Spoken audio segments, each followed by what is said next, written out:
আসসালামু আলাইকুম।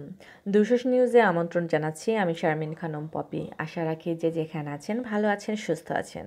শুনছেন শিরোনাম। কুমিল্লার দেবিদ্বার উপজেলায় প্রতিপক্ষের হামলা মামলায় দিশেহারা একটি অসচ্ছল নিরীহ পরিবার। এখন শুনবেন বিস্তারিত। মনিরুল ইসলাম, কুমিল্লার প্রতিনিধি, দুশোস নিউজ। জুয়েল রানা ও রাসেল রানা কুমিল্লার দেবিদ্বার উপজেলার ভানি ইউনিয়নের সুব্বপুর গ্রামের আমির হোসেনের ছেলে।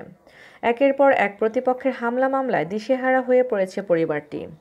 প্রতিপক্ষের লোকজন স্থানীয় গণ্যমান্য ব্যক্তিদের পরোয়া না করে দুই সহোদরের পরিবারের লোকজনের উপর হামলা করে আহত করার পরও একের পর এক মিথ্যা মামলা করে চলছে বলে অভিযোগ উঠেছে।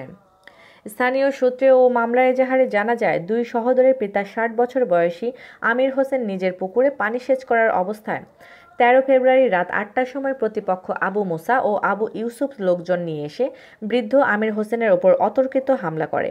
এ সময় দুই সহোদরের মা ও বোন এগিয়ে আসলে তাদেরকেও উপর্যুপরি আঘাত করে। এ সময় স্থানীয় লোকজন এসে তাদেরকে উদ্ধার করে চান্দিনা উপজেলা স্বাস্থ্য কমপ্লেক্স ও পরে কুমিল্লা মেডিকেল কলেজ হাসপাতালে ভর্তি করান। এই ঘটনায় জুয়েল রানা বাদী হয়ে হামলাকারীদের আসামি করে গত ১৬ ফেব্রুয়ারি দেবিদ্বার থানায় মামলা দায়ের করেন। ওই মামলার একদিন পর ১৮ ফেব্রুয়ারি প্রতিপক্ষের লোকজন বাদী হয়ে আহতদের ও চাকুরিতে কর্মরত থাকা দুই সহোদরকে আসামি করে পাল্টা মামলা দায়ের করেন। জুয়েল রানা জানান, আমরা দুই ভাই অর্থের অভাবে চাকুরি সন্ধানে বাড়ি থেকে বের হয়ে কর্মজীবন বেছে নেই। পরিবারে বৃদ্ধ মা বাবা ও নবম শ্রেণীতে পড়ুয়া বোন বসবাস করে। আর প্রতিপক্ষরা ৫ ভাই, সকলেই বাড়িতে থাকেন। প্রতিপক্ষরা আমাদের কাছে জায়গা পাইবে মর্মে আদালতে মামলা দায়ের করেন। আমার পিতা বলেছেন, বিজ্ঞ আদালতের বিচারে যদি তোমরা আমার কাছে জমি পাওনা থাকো তাহলে অবশ্য আমরা দিতে বাধ্য। কিন্তু তাতেও ক্ষান্ত হননি তারা। শুরু করেন আমার পরিবারের ওপর একের পর এক হামলা ও মামলা। তাদের ভয়ে আমি আমার পরিবারকে রক্ষা করতে বিজ্ঞ আদালতে ১০৭ ধারায় মামলা করি। ওই মামলায় প্রতিপক্ষের লোকজন বিজ্ঞ আদালতে আর কোনো হামলা মামলা করবে না বলে মুচলেকা দিয়ে আসে। পরবর্তীতে গত ৯ সেপ্টেম্বর তুচ্ছ ঘটনায় তারা আমার মাতাকে হত্যার উদ্দেশ্যে বেধড়ক মারধর করে।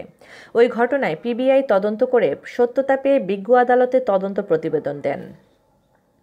ওই মামলা থেকে আসামিরা জামিনে এসে পূর্ব পরিকল্পিতভাবে আমার পরিবারের উপর হামলা করে।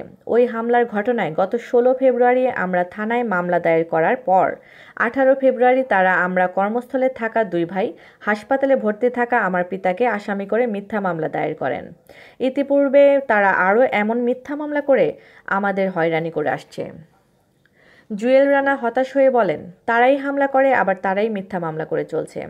এখন আমরা চাকুরি করব নাকি বাড়িতে থেকে মা বাবাকে পাহারা দিব? তাদের বিরুদ্ধে ব্যবস্থা গ্রহণে আমি প্রশাসনের দৃষ্টি আকর্ষণ করছি। এ ব্যাপারে জানতে চেয়ে আবু মুসার মোবাইলে একাধিকবার কল করা হলেও তিনি তার রিসিভ করেননি। ভানি ইউনিয়ন পরিষদের ৩ নং ওয়ার্ড মেম্বার মোহাম্মদ নবিরুল ইসলাম নবী জানান, জুয়েল রানা ও রাসেল রানা এলাকার খুবই শান্তিপ্রিয় ছেলে।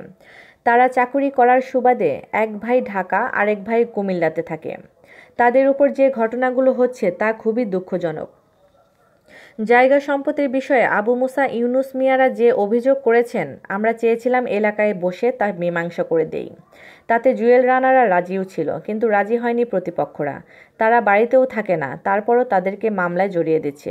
গত ১৩ ফেব্রুয়ারি জুয়েল রানার পরিবারের হামলার ঘটনা হৃদয় বিদারক। ভানি ইউনিয়ন পরিষদ চেয়ারম্যান মোহাম্মদ নুরুজ্জামান মুকুল ভূঁইয়া জানান, স্থানীয়ভাবে খোঁজ নিয়ে যতটুকু জেনেছি, আমির হোসেনের পরিবারের উপর অন্যায়ভাবে হামলা মামলা করা হচ্ছে। গত ১৩ ফেব্রুয়ারির ঘটনায় আমির হোসেন মারাত্মক আহত হয়ে হাসপাতালে চিকিৎসাধীন রয়েছে।